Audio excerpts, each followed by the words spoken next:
আলাইকুম ওয়া রাহমাতুল্লাহ। নাহমাদুহু ওয়া নুসাল্লি আলা রাসূলিল কারীম, আম্মা বাদ। আপনারা কেমন আছেন সবাই?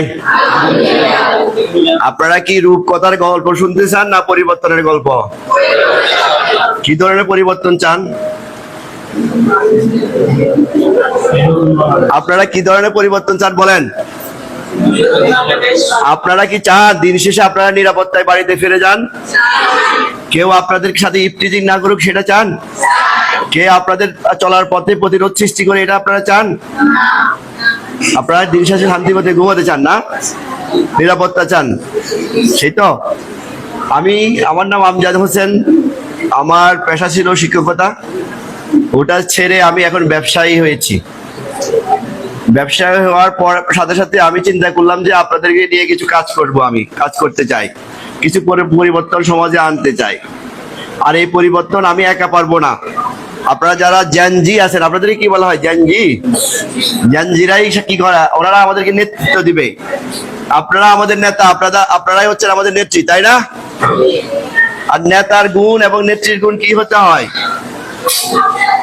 উন্নত মাত্রায় ভালো হতে হয়, অনেক উন্নত মানের হতে হয়, ভালো চরিত্রের হতে হয়। আশা করি আমরা যারা আছি এখানে সবাই গঠনমূলক চরিত্রের অধিকারী, তাই না? অবশ্যই অবশ্যই, রাইট। আর এই চরিত্র দিয়ে একটি ভালো সমাজ প্রতিষ্ঠা করা যায়, ভালো রাষ্ট্র উপহার দেওয়া যায়। আমরা যদি চরিত্রহীন হই, আমরা যদি অচেতন হই, সমাজ ঘুমিয়ে যাবে, রাষ্ট্রে উচ্ছৃঙ্খলা সৃষ্টি হবে। তাহলে কি করতে হবে? আমাদেরকে জাগতে হবে। আমরা জাগবো তো?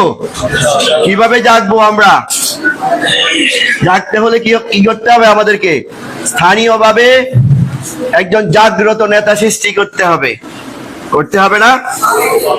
তো আমি বলবো যে আমি জাগ্রত নেতা নই, তবে আপনাদের মাঝে এসছি জেগে থাকার জন্য। আপনারা যদি আমাকে জেগে থাকার সুযোগ দেন, তাহলে আমি সন্দীপের জন্য জাগ্রত থাকবো, আপনাদের পাশে থাকবো। এই সুযোগ দিবেন তো? তাহলে সেই সুযোগ দিতে হলে আমাকে কি করতে হবে? আমাকে জাতীয় সরকারের অংশ হতে হবে। জাতীয় সরকারের অংশ তো হেঁটে হেঁটে চলে যাওয়া যায় না, আপনাদের সমর্থন লাগবে। শুধু আপনাদের না, আপনাদের পরিবারের সমর্থন লাগবে। আর এই সমর্থনের মাধ্যমে আমি আপনাদের একজন প্রতিনিধি হয়ে যাব। আপনারা আমাকে প্রতিনিধি বানাবেন তো? তাহলে আজকে থেকে আমার জন্য কাজ করবেন। আমার দল হচ্ছে ইসলামী আন্দোলন, আমার মার্কা হচ্ছে হাত পাকা। আমি চাই আপনাদের পাশে এসে আপনাদের কথা শুনতে। আমি কিন্তু আপনাদেরকে ডেকে কথা শুনবো না, আমি আপনাদের পাশে এইভাবে আজকে যেভাবে এসেছি ওইভাবে আপনাদের পাশে আসবো, আপনাদের কথা শুনবো। আমি আপনাদেরকে বলবো না সবাই সন্দীপ টাউনে আসো, তোমাদেরকে কথা শোনাবো, ওটা আমি করব না। তাহলে আপনারা আমার উপর আস্থা রাখেন তো?